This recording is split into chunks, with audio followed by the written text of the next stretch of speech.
Jose Protasio Mercado Rizal y Alonso Realonda, o mas kilala bilang si Dr. Jose Rizal.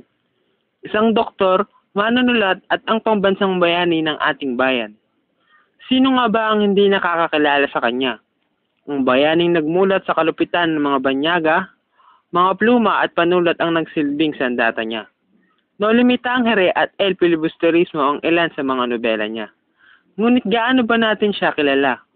Ating alamin ang kanyang pinanggalingan. Si Jose Rizal ay pinanganak noong June 19, 1861. Ang pamilya ng Mercado Rizal ay tinuturing na mayaman noong kanilang panahon. Si Domingo Lamco, isang purong Chino ang nagpunta dito sa Pilipinas mula sa Amoy, China nang matapos na ang ika-17 siglo. Pinakasalan niya ang hindi purong China na nagngangalang Ines de la Rosa. Pahayag ng mga tagapagsaliksik na ang Mercado Rizal ay mayroong ding dugong Hapon, Kastila, Malay at maging nagdugo ng mga Negrito, maliban sa dugong Chino. 13 ang lahat ng kanilang bilang sa pamilya, kabilang na ang kanyang amang si Francisco Mercado II at ang kanyang ina na si Teodora Alonso Realonda. Si Francisco Mercado ay ang ama ni Jose na siyang pinakabata sa 13 na mga anak ni Juan at Cirila Mercado. Pinanganak sa Binyan, Laguna at nag-aral sa San Jose College, Manila at namatay din noong taong 1898 sa Maynila. Si Teodora Alonso na ina ni Rizal naman ay pangalawa sa mga anak ni Lorenzo Alonso at Brihilda de Quintos. Nag-aral siya sa Kolehiyo de Santa Rosa. Pinanganak siya sa Santa Cruz, Maynila noong November 14, 1827 at namatay sa Maynila noong 1913. Ang kanilang namang mga anak, si Saturnina Rizal, panganay sa mga anak nila Francisco at Teodora. Pinakasalan niya si Manuel Timoteo Hidalgo ng Tanawan, Batangas. Si Pasiano Rizal, nag-iisang kapatid na lalaki ni Rizal at pangalawa sa magkakapatid. Nag-aral siya sa San Jose College sa Maynila, naging magsasaka at nang lumaon ay naging general ng Revolusyonyaryong Pilipino. Si Narcisa Rizal naman, ang pangatlo sa magkakapatid. Isa siyang guro at tagatugtog. Pinakasalan niya si Antonio Lopez. Si Olympia Rizal, pang-apat sa magkakapatid. Pinakasalan niya si Silvestre Ubaldo. Namatay siya sa panganganak noong taong 1887. Si Lucia Rizal naman ang panglima sa magkakapatid. Pinakasalan si Mariano Herbosa. Si Maria Rizal naman ang pang-anim sa magkakapatid. Pinakasalan si Daniel Faustino Cruz na taga Binyan, Laguna. At ang pangalawa sa anak na lalaki at ikapitong anak nila Francisco at Teodora ay si Jose Rizal. Pinatay siya ng mga Kastila noong ika-13 ng December 1896.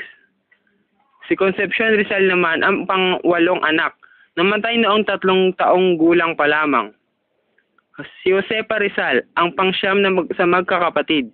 Epileptic siya at namatay sa sakit na ito. Si Trinidad Rizal naman ang ika-10 anak na namatay din sa parehong sakit ni Josepa. Siya na ang huling namatay sa pamilya. Si Soledad Rizal naman ang pinakabata sa magkakapatid. Pinakasalan niya si Pantaleon Quintero. Ngayong natalakay na natin ang pamilya at ang pinagmulan ni Rizal, ngayon naman ay tatalakayin natin ang Batas Rizal. Ano nga ba ang Batas Rizal? June 12, 1956, pinagtibay ang Batas ng Republika bilang 1425 at tinawag itong Batas Rizal.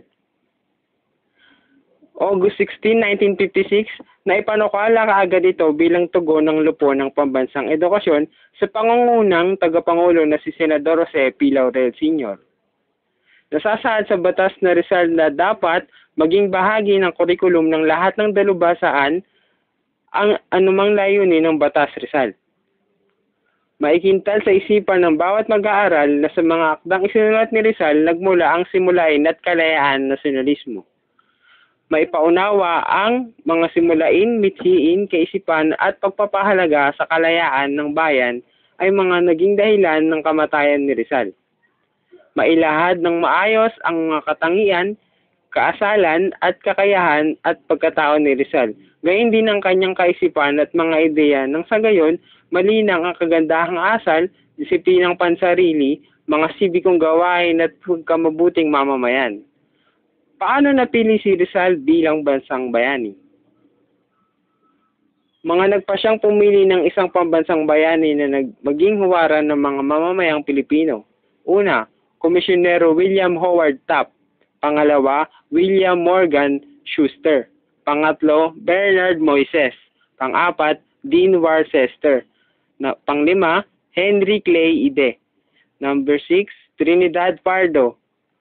Number 7, Gregorio Araneta. Number 8, Cayetano Arellano. Number 9, Jose Luzuriga. Pinagpasiyahan nila na si Dr. Jose Rizal ang nararapat na maging pambansang bayani ng Pilipinas. Ayon kay Dr. H. Hotley Beyer, nalabhasa sa antropolohiya at teknikal na katulong ng komisyon sa pagsunduan ng lupon ng naging pamatayan na pagpili sa mga sumusunod. Una, Pilipino. Pangalawa, yumao na.